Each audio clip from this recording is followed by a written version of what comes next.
O Sermão da Montanha, as Beatitudes. Jesus, vendo a multidão, subiu a um monte e, assentando-se, aproximaram-se dele os seus discípulos e, abrindo a boca, os ensinava, dizendo: Bem-aventurados os pobres de espírito, porque deles é o reino dos céus.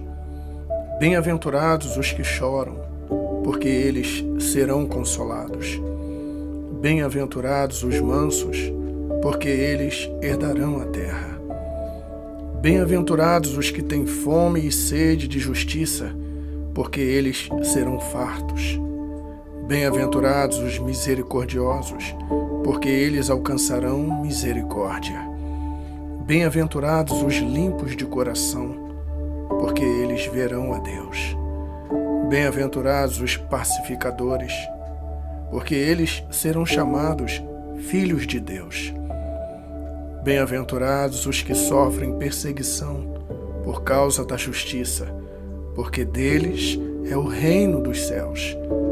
Bem-aventurados sois vós, quando vos injuriarem e perseguirem, e mentindo disserem todo o mal contra vós por minha causa. Exultai e alegrai-vos, porque é grande o vosso galardão nos céus. Porque assim perseguiram os profetas que foram antes de vós. No capítulo 5, no versículo 7, temos o que é comumente chamado de o Sermão da Montanha. Contém a revelação dos princípios divinos da justiça, segundo os quais todos os cristãos devem viver pela fé no Filho de Deus, a saber, Jesus Cristo, e mediante o poder do Espírito Santo que neles habita.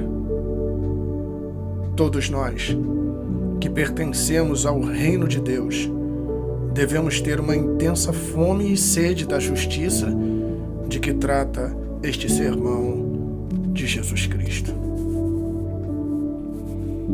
Bem-aventurados os pobres de espírito. A palavra bem-aventurados refere-se ao estado abençoado daqueles que, por seu relacionamento com Cristo Jesus e a sua palavra, recebem de Deus o amor, o cuidado, a salvação e a sua presença diária. Há certas condições necessárias para recebermos as bênçãos do reino de Deus. Para recebê-las, devemos viver segundo os padrões revelados por Deus nas Escrituras, e nunca pelos do mundo. A primeira destas condições é ser pobre de espírito. Mas o que significa? Significa reconhecermos que não temos qualquer autossuficiência espiritual e de que dependemos da vida do Espírito Santo, do poder e graça divinos para podermos herdar o reino de Deus. Bem-aventurados os que choram. Aqui, chorar é contristar-se profundamente por causa das nossas próprias fraquezas. Quando nos medimos com um padrão divino de justiça, é também sentirmos pesar por aquilo que entristece a Deus. É ter nossos sentimentos em sintonia com os sentimentos de nosso Criador.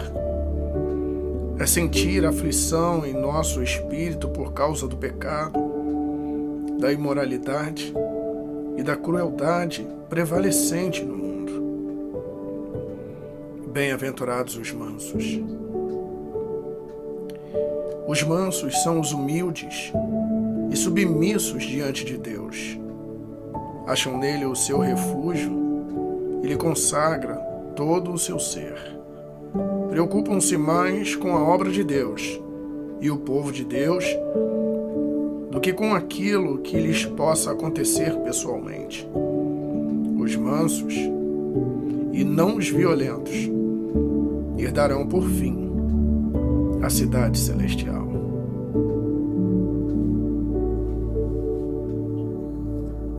Bem-aventurados os que têm fome e sede de justiça. Este é um dos versículos mais importantes do Sermão do Monte.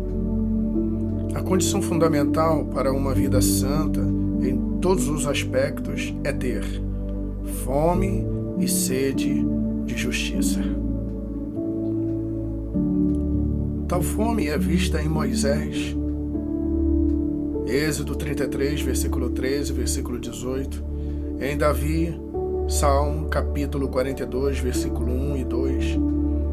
E no apóstolo Paulo, Filipenses, capítulo 3, versículo de 8 a 10. O estado espiritual do cristão durante toda a sua vida dependerá da sua fome e sede de justiça na presença de Deus, da palavra de Deus, da comunhão com Cristo, da justiça e da volta do Senhor.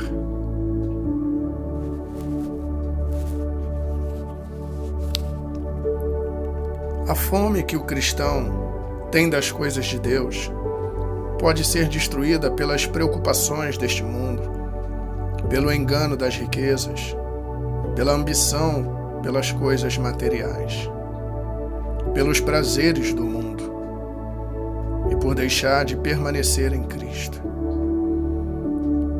Quando a fome de Deus cessa no crente, este morre espiritualmente. É então indispensável que sejamos sensíveis ao Espírito Santo, ao convencer-nos do pecado. Aqueles que sinceramente têm fome e sede de justiça serão fartos. Bem-aventurados os misericordiosos. Os misericordiosos estão cheios de compaixão e dó para com os que sofrem por causa do pecado ou de aflições. Os misericordiosos desejam minorar os sofrimentos, conduzindo os sofredores à graça de Deus por meio de Jesus Cristo, Senhor e Salvador. Sendo misericordiosos para com os outros, eles alcançarão misericórdia do Pai. Bem-aventurados os limpos de coração. Os limpos de coração são os que foram libertos do poder do pecado mediante a graça de Deus e que agora se esforçam sem dolo para agradar e glorificar a Deus e serem parecidos com Ele. Procuram ter a mesma atitude interior de Deus? Tem amor à justiça e ódio ao mal. Seu coração, que inclui a mente, a vontade e as emoções. Somente os limpos de coração verão a Deus. Ver a Deus significa ser seu filho e habitar na sua presença, tanto agora como no seu reino futuro. Bem-aventurados os pacificadores. Os pacificadores são aqueles que se reconciliaram com Deus, têm paz com Ele mediante a cruz e agora se esforçam mediante seu testemunho e sua vida, para levarem outras pessoas, inclusive seus inimigos, à paz com Deus.